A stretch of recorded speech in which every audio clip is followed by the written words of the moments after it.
guys! Welcome back to my channel. For today, babaguhin ko na yung hair color ko kasi nga, kita nyo na siya, hindi na siya pantay, tapos medyo mukhang kalawang na yung buhok ko, kaya ang pangit ng tignan.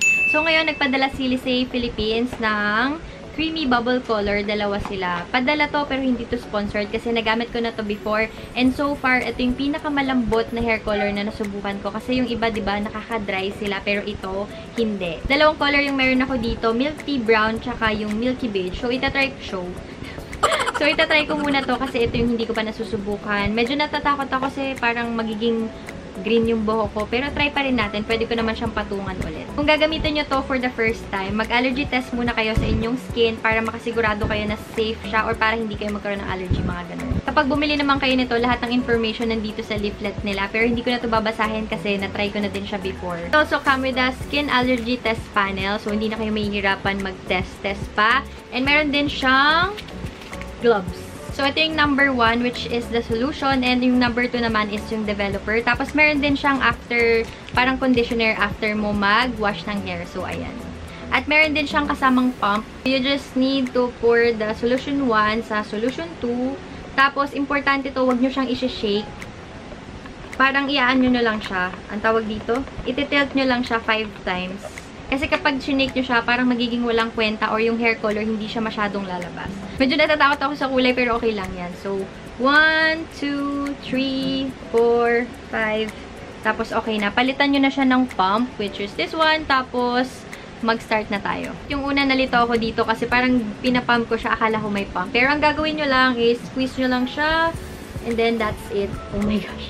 Parang nakakatakot yung hair color niya. Pero okay lang yan. Pwede ko pa naman siyang patungan after. Tapos, ilalagay lang natin siya dyan sa ating hair. So, kailangan ang magiging kalabasan nito is mababalit nyo yung hair nyo na may bubbles. Kaya nga siya tinawag na creamy bubble. So, ito na pala yung hair ko. I'll just leave this for 30 minutes. Depende sa inyo, pwede rin 45 minutes para mas intense yung color. Pero sa akin, siguro mga 30 minutes lang. Tapos, babalikan ko na lang kayo. Ang ginawa ko lang naman sa kanya is parang shinampo ko yung buhok ko na ginaganyan-ganyan ko lang siya. Tapos, minamassage ko. Massage siya para mas kumapit yung color. Importante din yun. So, after 30 minutes, babalik na lang ako.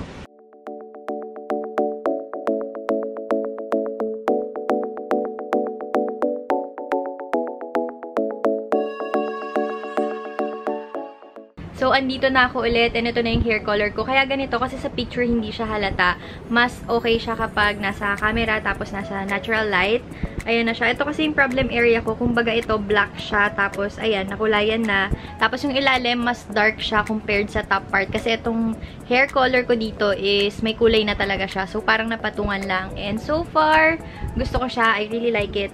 Parang ano siya, natural. Hindi siya yung mukhang orange. So, that's it for my DIY hair color. So, ito na siya. Mas maganda siya kapag ganito. Kasi sa picture, parang nagmumukha siyang orange. Pero kapag nasa natural light or personal, makikita nyo, ayun siya, oh. Nag-tone down, tapos hindi siya mukhang kalawang. Kasi ayun din yung kinakatakot ko na mangyari kanina. Kasi sabi ko, nakakatakot tong color na to. Baka magmukhang green or baka magmukhang kalawang siya. Pero hindi naman. Parang alam nyo yung nakakaputi siya ng complexion, ganun. Sobrang dami ko na din nasubukan na hair color. And lahat sila matitigas sa buhok. Lalo na yung pixel. Kasi yun naman maganda siya. Pero habang binabanlawan mo pa lang siya sa CR, ramdam mo na sobrang tigas niya sa buhok. Pero ito, kapag nagbabanlaw kayo, alam niyo yung magaganon niyo yung buhok niyo na parang ang soft, ang sarap banlawan. Tapos, hindi pa ako na naglalagay ng conditioner, yung sachet kanina na pink. After ko siyang banlawan, nag-shampoo ako, tapos ginamit ko yung treatment na color pink, mas lumambot siya. And para din sa akin na, sulit na yung mga DIY hair color na nabibili sa Watsons. Kasi, nagpunta ako sa Create Salon dito sa amin, nagpa-color ako ng hair. Pagpunta ko doon, ang promo nila is $4.99 lang. So, syempre, hindi ko alam na wala pa palang treatment yon, wala pang i-add. Basta may marami silang add-on sa hair para mas lumambot daw, ganyan-ganyan. Pagkatapos ko kulayan, ang naging bill ko doon is 1,899 yata. Ganun kalaki, from 499 to 1,899. Ako kasi, inaalagaan ko yung hair ko, pero ayoko masyadong gumastos ng malaki kasi nga, meron naman mga alternative na murang products na okay naman. Siyempre, depende pa rin yan sa inyo kung gusto nyo magpasalon or hindi, pero ako kasi mas prefer ko DIY kasi gusto ko makatipid. For the longest time na nagko-color ako ng hair, ito yung pinakaunang na-try ko na sobrang malambot tsaka hindi siya nakaka-damage. Kasi ako, rebonded yung hair ko. So, hindi naman siya naging dry. Okay pa naman siya. Bukay pa rin ang hair ko. Maganda pa rin and malambot.